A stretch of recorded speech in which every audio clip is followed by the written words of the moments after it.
James Miller turned 58 on a chilly autumn morning. He woke up as he always did, brewed a cup of black coffee, and walked slowly out to the front porch. But the first thing he noticed wasn't the warmth of the coffee or the soft breeze drifting through the backyard trees. It was silence. Not the gentle kind that helps a person rest, but a thick, heavy silence that seeped into every corner of the house, settling like dust on old memories. James had once loved quiet. When he was younger, he called it breathing space. But now it felt different.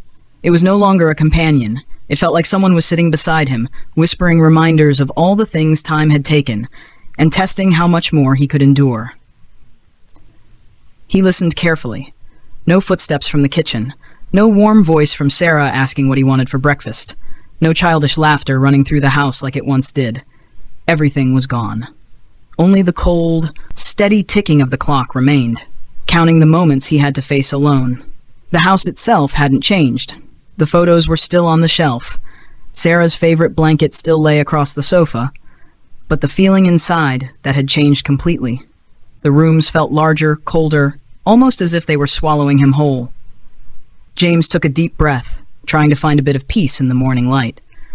But instead, he recognized a painful truth. Growing old isn't frightening because of the wrinkles or the silver hair. It's frightening because of the empty spaces we must learn to live with, especially the spaces left behind by the people we love.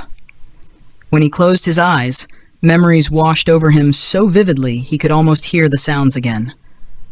There was a time when this porch was the heart of the family. Sarah sat in the chair across from him, knitting with gentle hands, offering him a smile he once believed would follow him through life. Their son Tommy darted across the yard, kicking a plastic ball against the fence and laughing every time it bounced back.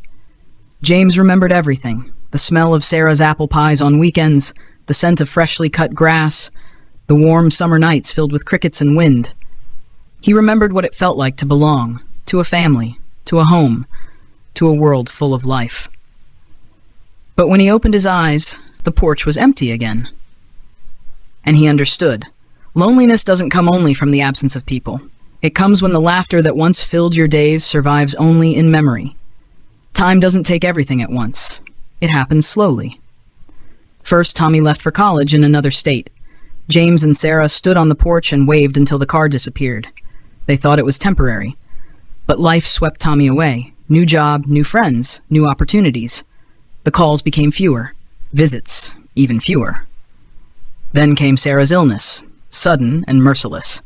In her final months, she still tried to sit on the porch with him, her hand in his, even as her breath grew weak. When she passed, the chair across from him became painfully silent, a reminder of a love that would never return. Every afternoon at 4, James brought his coffee out to the porch, not because he chose to, but because routine was all he had left.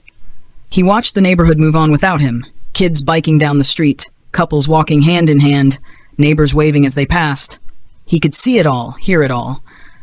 Yet he felt as though he lived behind a pane of glass. Present, but no longer part of the world. No one stopped to ask how he was. No one took the empty seat beside him. He began to wonder if he had become invisible in the very place where he once belonged.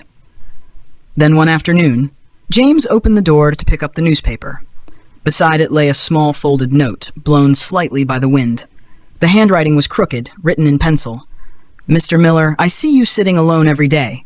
If you want, I can come play chess with you. Tim," across the street. He read it again and again, as if afraid he misunderstood. A 12-year-old boy. A simple offer. But to James it felt like a hand reaching out while he was sinking into cold water. He glanced across the road at the house where Tim and his mother had moved in only a few months ago. He had seen the boy playing alone now and then, but never imagined the child noticed him.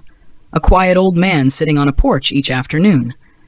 And yet, that small note stirred something James hadn't felt in years. Expectation. He walked into the living room, saw the dusty chessboard he once used to play with Tommy, and gently brushed it clean, as if reopening a door he had long kept shut. The next day, James brought the chessboard out just as Tim appeared, a can of soda in hand, wearing an awkward but sincere smile. The boy sat down in the long empty chair. They began the game in silence. But it wasn't the emptiness James had grown used to. It was a peaceful kind of quiet, like the earth warming after a long winter. Tim asked a few shy questions. James offered patient tips, just as he once had with his son. Then, out of nowhere, Tim captured James's queen. The boy burst into laughter, pure, bright, alive. The sound startled James. How long had it been since a laugh filled this porch? How long since such a simple sound had broken the stillness of his days? James looked at the boy, and suddenly he laughed too, a small, genuine laugh that felt like something inside him finally cracking open. In that moment, he realized something simple yet profound. Loneliness doesn't fade when we cling to the past. It fades when we let the present in. And that afternoon, on a porch long silenced by loss, laughter returned. A small miracle James never thought he'd hear again.